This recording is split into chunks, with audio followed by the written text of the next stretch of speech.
warning all of you about election cheating. Kung Pilipino kayo, huwag kayo pumayag na ang isang Pilipino ibigay sa mga dayuhan, lalong-lalo na pag labas na sa batas yun. It's actually some sort of, I don't know, what do you call it, state kidnapping. And all because mukhang matatalo sila sa midterm elections dahil ang lakas ng vote rate sa 9 candidates ng PDP laban. At mag-ingat kayo ha, I warned you about the budget.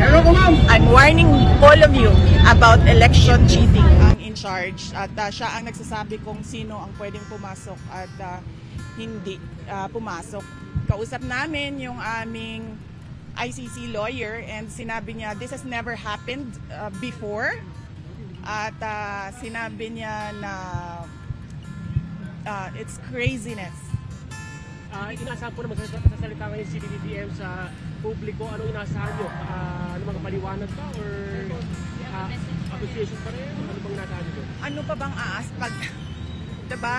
Nagbigay nga siya ng statement ng 20 pesos per kilo na bigas. So ano pa bang aasahan natin sa mga statements ng Pangulo?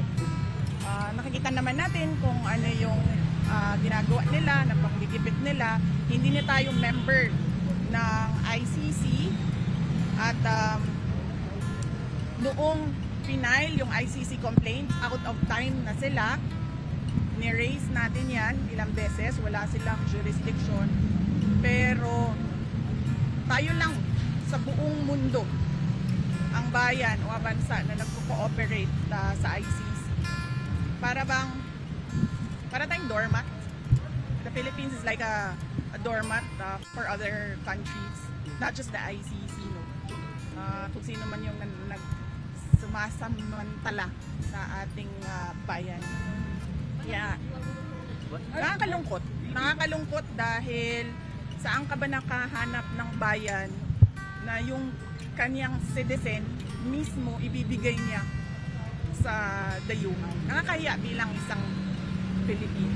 But were you able to talk to your dad? Kung ano po yung sitwasyon niya currently, kung bago siya umakyat at currently na nakaakyat na siya dito? Nagkausap namin kanina pero medyo choppy kasi yung signal dun sa loob kasi ginajam yung signal. Naintindihan ko lang naman sa kanya, sabi niya na wala tayong magagawa. Parang the way I say it, sabi niya, it's, that's life, kesera-sera. But then I told him na some instructions on what to say and what to do. Pero sa totoo lang, dapat hindi talaga yan umalis ng bansa si President, former President Rodrigo Duterte. Pag umalis po, susunod po ba kayo? Yes, meron na pong arrangements kasi kailangan ko kausapin yung mga abogado doon kung saan man siya dalhin. Pupunta kami, ako, at pupunta yung mga abogado and doon kami mag-uusap kung ano yung mga gagawin. Tingin niyo ba tama yung naging proseso sa warrant of? Ay hindi talaga. Kasi nakalagay sa rules ng ICC, the defendant should be taken to a court, a local court. Dapat dinala siya sa korte. At yung proseso natin dito sa loob, yun yung masusunod para sa pag-implement ng warrant. What were your instructions to the former president? What were your instructions to your mother? About legal matters lang, no. So sinabihan ko siya na kung ano yung sasabihin at gagawin for his lawyer. Hindi, ano pong plano niyo? Bakit po kayo nagpunta dito? Gusto niyo po ba sanang makausap din si yeah, and then sinabihan ko din siya na huwag tumanggap ng pagkain sa tubig kahit kanino. I understand, nag-prepare sila ng go bag. Nag-usap kami kanina doon sa assistant handa ng go bag. So, hindi kayo pinapasok? Ano pong plano niyo dito? Well, nag-aantay ako. Papasukin nila dahil gusto ko makausap personal. Mahirap kasi sa video call kasi choppy. Ginajam nila yung signal. Kailangan ko siya kausapin. Kami ma'am, kahit ano mangyari, hindi sa iwanan. Kahit ano mangyari, hindi sa iwanan. Salamat. Bibi Sara, sabi ni Attorney Raul Lambino, nag-grant daw yung TRO. Any update po dito? Wala po akong update sa temporary restraining order ng Supreme Court. But as I said, lahat ng mga tao dyan sa loob ng base at dyan sa airport, kung Pilipino ka,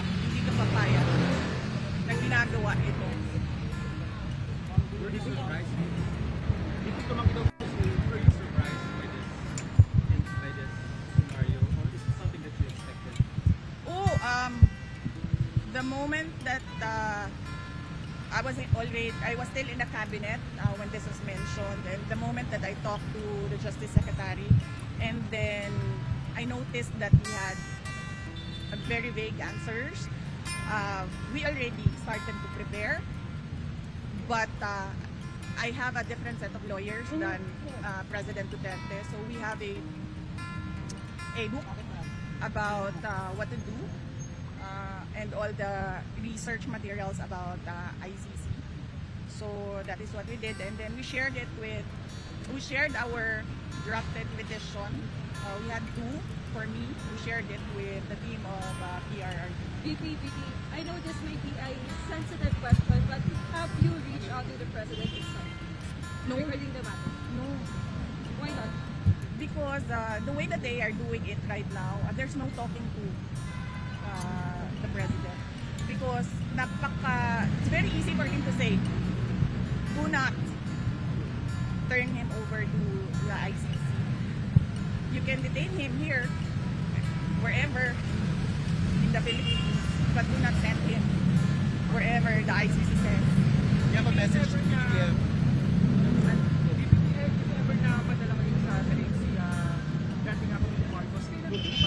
Ay, siya, padala mo doon. Oh, sorry. Dating Pangulo na siya. Very soon. Ano Very soon, why? Very soon. If ever Ano po nagdating message kayo nyo kay sa BBM? kailan po kayo susunod? Okay. Well, nag-aantay. And then, immediately, pag pinilit nila kung ano yung gusto nila at hindi yung tama, susunod ako. Kasi kailangan ko kausapin yung mga abogado. Ma'am, BBM very message soon, why? naman Bakit kay ba? BBM. Ay, Ha? sabi niyo po ba nagiging personal na po? Oo. Very personal. Nakikita nyo naman. Nakafile sila ng impeachment ng ang basis nila is hearsay and gossip. So, it's very personal. At sabi nga, ng lahat ng kumukwestiyon sa ginagawa ng administrasyon ngayon, this is a diversion from the failures to deliver good governance and decent public service to the Filipinos. Message po kay Wala akong message sa kanya. I don't think there's talking to a person who will allow a citizen to be turned over to foreigners. BB, can you confirm hindi pa kayo pinayagan pumasok or nakita nyo ng clearance? Hindi kami pinayagan. Ilang beses na kami paalam, paulit-ulit. So, hindi kami pinayagan. Sara, bilang simpleng mamamayan, ano yung pwede namin magawa para kay Tatay? Accountability. Transparency and accountability from the government. Tinatanong natin kung anong nangyari sa PhilHealth. Diba? Tinatanong natin kung anong nangyari sa budget. Diba? Huwag nilang ilihis yung usapan sa mga gawa-gawa nila na mga akusasyon. What's your message to the critics of the former president saying that he had it coming? What's your message to the critics of your father that he had it coming? There is no legal basis at all to turn over or to endorse the president, the former president, to ICC. So, wala silang, kung para sila sa justice at sa batas, walang batas dito eh. So, nasaan sila? So, does that mean na parang he had it coming even if hindi sumusunod sa batas? Kaya nga sabi ko kanina, diba? Sabi ko, gagawin nila kung anong gusto nila kahit hindi tama. Gagawin nila kung anong gusto